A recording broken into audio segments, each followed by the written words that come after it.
I love to be able to get my patients to that point within the first 3 to 6 months. The first month after you visit the fertility center for the first time, we're going to be completing all of your diagnostic testing, getting all the information together that we need to get the best treatment plan in place for you.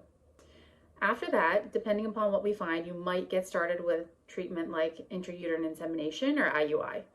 IUI cycles have a pregnancy rate of up to about 10% per cycle in the ideal circumstances. So sometimes it does take a couple of months for IUIs to be successful if they are going to be. Sometimes IVF is a more direct route to conception, much higher pregnancy rate per cycle with IVF.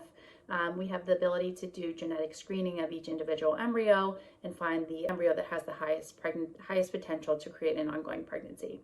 For IVF, in one cycle, we're going to be creating embryos. So you're going to be doing injectable fertility medications and egg retrieval, and then creating embryos and freezing those embryos. In the next cycle is when we do the embryo transfer. And there's about a 60 to 70% chance of ongoing pregnancy from each embryo transfer. Hopefully you're pregnant with that very first embryo transfer. Some people do have a longer journey to pregnancy, but really hopefully within those first 6 months, you're walking back out the door with your pregnancy pictures.